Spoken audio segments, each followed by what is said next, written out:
as part of the opening that you have with each of these offices, the couple of things that you want to highlight is who you are, where you live in the district, and whether or not you live in the district or whether or not your hospital is in the district, so you're actually practice in his district.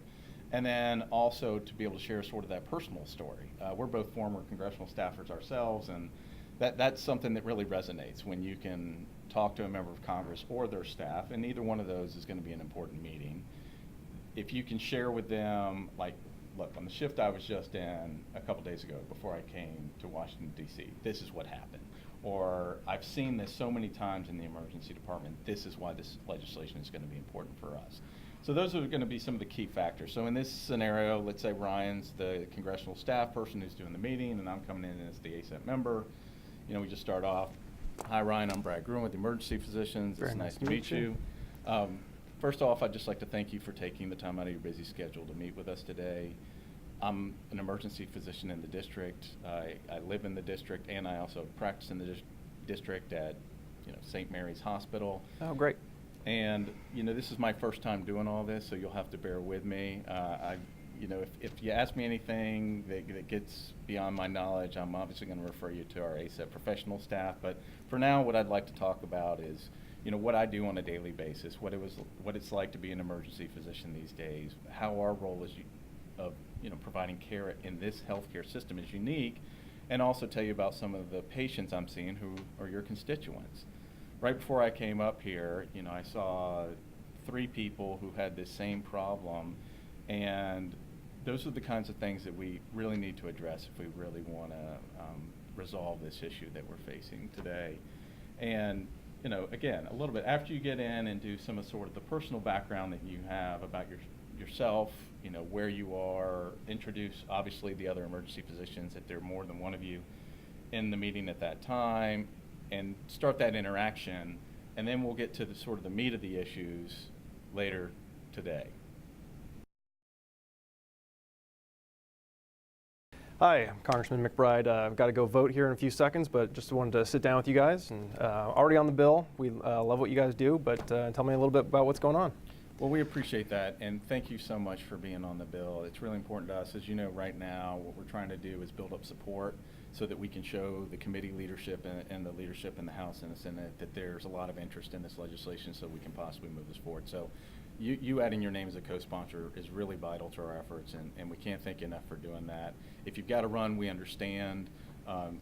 You got to have a lot going on today. We get that. As emergency physicians, we sort of face that same situation on a daily basis. So go when you need to. We're going to stay behind and talk to your staff and pass that along. Love you guys. Spend a lot of time in the emergency department. Long story, but anything we can do to help you out, you let us know.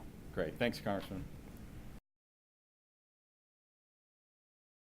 So you may also find that there are other scenarios where a staffer has taken in the information and they've listened to you, but they have other things that they want to ask about, including their own legislative priorities that their congressman may have, or potentially other questions that they just have about what you do. So this is an example of what happens when they start peppering you with questions unrelated to your ask for the day. I need that back. Right, so we go through introduction, get to the point. We even hand on the bill saying, so we'd love to have your boss as a co-sponsor of this legislation. It would mean a lot to us. And I'll follow up with you next week to find out the status of that. Great, we'll certainly take a look. I just wanted to know, what are you guys doing to lower the cost of the emergency department? I mean, it's really expensive, and I had a friend who was in there, and they're paying off all their bills. So, I mean, what can we do here? Well, I'm glad you asked that. There's obviously emergency medicine plays a critical role in the healthcare system we have today, and what we're doing with all that. And I'd love to talk to you about that more. I don't think we have the time to get into all of that today. Today we're here to ask for your boss' support on this legislation. So we'd love it if you do that, and then maybe what we can do next week is set up a time to talk about some of these other issues. And if that's something that I can help you with in terms of what we're doing actually back home in the district, or if you prefer talking to our congressional office here in town to find out some, answers to some of those questions or other legislation that you guys might be looking at. Okay, yeah, because we definitely want to do something on opioids too. So is there somebody in your office I can talk to about that? Or? Absolutely. Opioids is a very big deal for us as well. We see a lot of those patients. And so that is of great concern to us as well. Again, I think that what I'd like to do is refer you to our Congressional Affairs staff here in Washington, D.C., and let them get into the details with you about what ACEP's working on and some of the other issues that we're doing to address that crisis.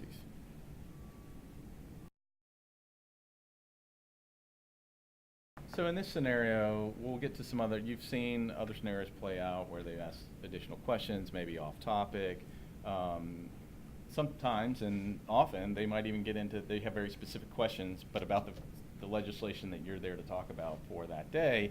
And we don't expect you guys to be policy experts on this stuff, right? You're there, and the reason you're there is because you're an emergency physician. You live this, you know, what you bring to the table is your experience and your personal stories, which really resonate with members of Congress. They don't expect you to be legislative experts either.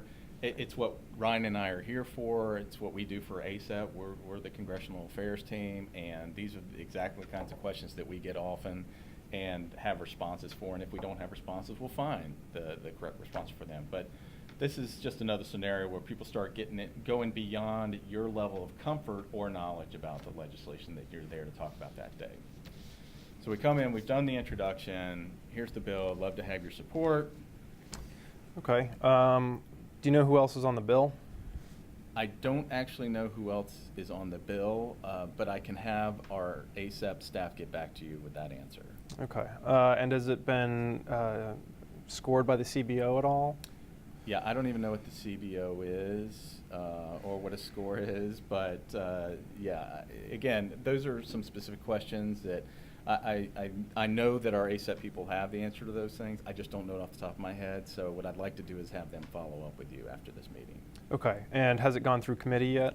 Again, I apologize for not knowing all the answers to these questions, but if that's not available through your own resources, I certainly think that's the kind of information that ACEP can provide. And Okay. What I will do is when we get done with this meeting, I will make a note and I will contact them, asking them to specifically follow up with you in the next few days. Okay, that'd be great. All right, thank you.